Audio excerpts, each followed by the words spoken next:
Shalom, selamat pagi, salam sejahtera bagi kita semua. Tema renungan kita pada pagi hari ini berjudul Menemukan Kebahagiaan dan Kepuasan Hidup.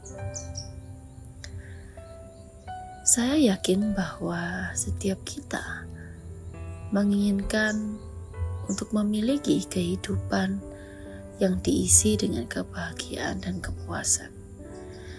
Tapi pada kenyataannya justru banyak orang yang hidupnya penuh dengan kesedihan, kekhawatiran, bahkan di akhir hidupnya memiliki banyak sekali penyesalan. Jika kita mau jujur pada diri kita sendiri saat ini, apakah kita sudah bahagia dan puas dengan hidup yang kita miliki? Pada kenyataannya, banyak orang menginginkan kebahagiaan dan kepuasan dalam hidupnya, tetapi mereka tidak menemukan atau tidak bisa mendapatkannya. Pertanyaannya adalah, apa yang menyebabkan banyak orang tidak bisa menemukan kebahagiaan dan kepuasan dalam hidupnya? Satu hal yang perlu kita tahu bahwa salah satu hal yang erat kaitannya dengan kebahagiaan dan kepuasan hidup manusia adalah tentang tujuan. Jadi salah satu penyebab ketidakbahagiaan dan ketidakpuasan dalam hidup seseorang adalah karena orang tersebut tidak memiliki tujuan dalam hidupnya dan tidak memiliki tujuan yang benar dalam hidupnya. Mungkin kita bertanya-tanya, apa kaitannya hal tersebut dengan kebahagiaan kita? Ketika kita tidak memiliki tujuan hidup, ada statement yang mengatakan bahwa ketika tujuan tidak diketahui, penyalahgunaan tidak dapat dihindari. Contohnya, seseorang yang hendak ke gereja tapi tidak memiliki tujuan. Kenapa dia hendak ke gereja? Maka saat orang tersebut datang untuk beribadah, datang ke gereja, yang ia lakukan hanya bermain HP. Yang dia lakukan hanya menghakimi sesamanya, atau mungkin ia mengomentari pelayanan dan ibadah di gereja tersebut. Pilihan untuk melakukan tindakan tersebut terjadi karena orang tersebut tidak memiliki tujuan untuk apa ia datang ke gereja. Maka ia melakukan hal-hal tersebut saat datang ke gereja.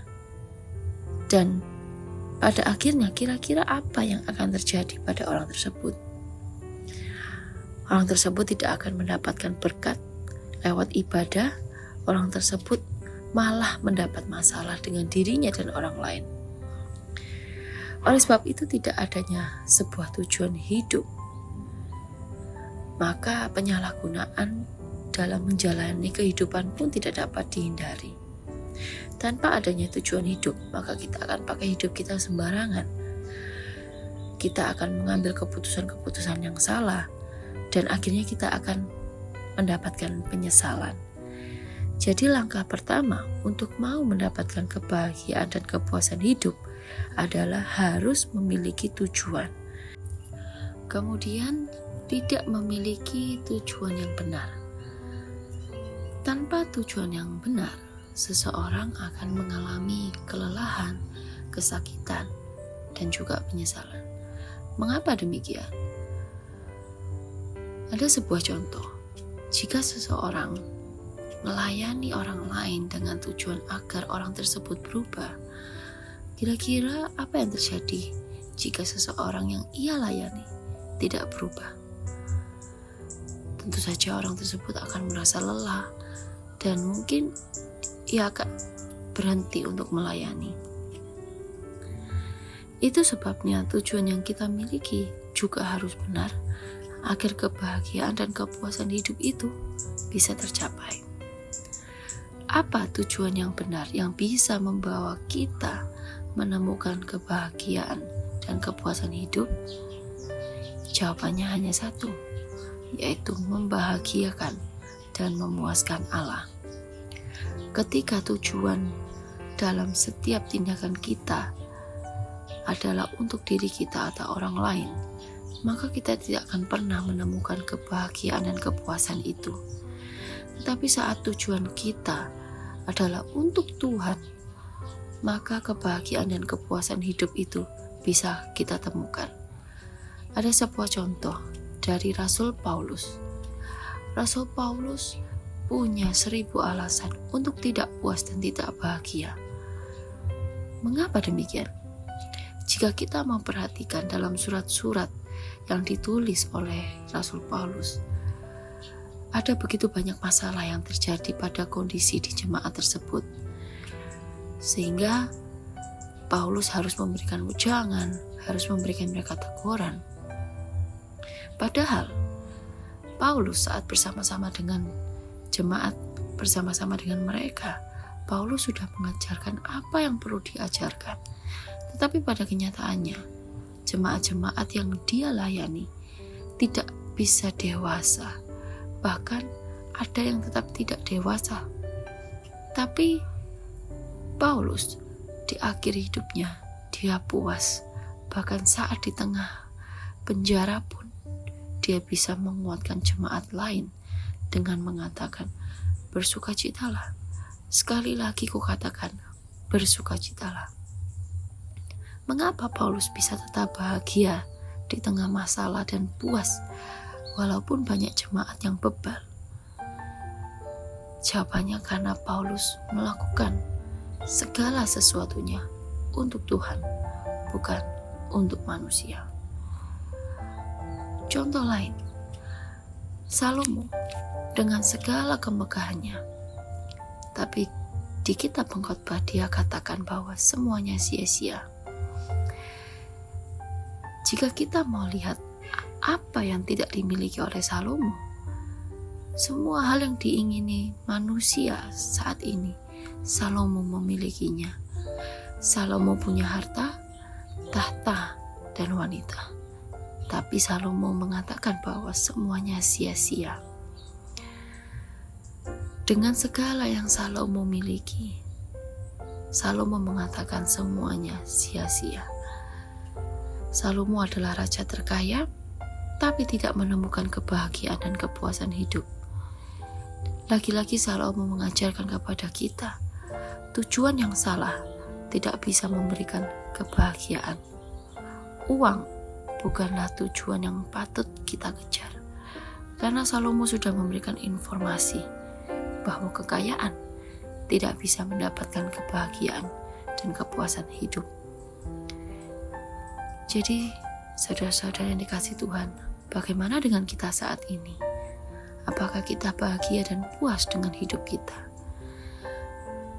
Jika kita merasa kita tidak bahagia dan tidak puas, jangan-jangan tujuan kita salah. Kita berfokus pada diri kita sendiri. Kita hanya berfokus pada orang lain dan bukan kepada Tuhan.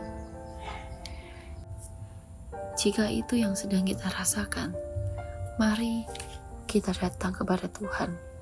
Sebab Tuhan Yesus mengatakan dalam Matius 11 ayat 28, marilah kepadaku semua yang letih lesu dan berbeban berat, aku akan memberikan kelegaan kepadamu. Tapi ayat itu tidak berhenti di sana. Ada ajakan lain yang tidak boleh kita abaikan.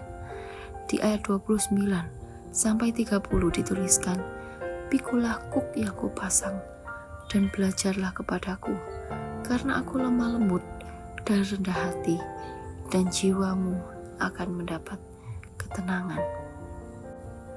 Tuhan Yesus sedang mengajak kita untuk melepaskan kuk yang berat itu.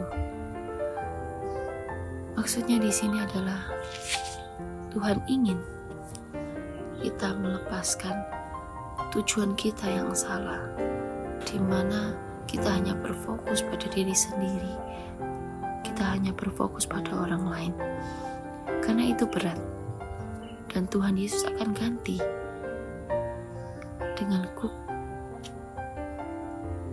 yang Tuhan Yesus berikan, yaitu memuliakan dan memuaskan Bapa. karena kuk atau beban itu ringan, dan jiwa kita akan mendapat ketenangan. Saudara yang dikasihi Tuhan, jadi menemukan kebahagiaan dan kepuasan itu sangat mungkin kita dapatkan jika kita memiliki tujuan yang benar. Mari kita miliki tujuan dalam hidup kita, tidak hanya memiliki tujuan saja, tapi mari kita memiliki tujuan yang benar, yaitu membahagiakan dan memuaskan Tuhan, agar kita bisa memiliki kebahagiaan dan kepuasan dalam hidup. Amin. Tuhan Yesus memberkati.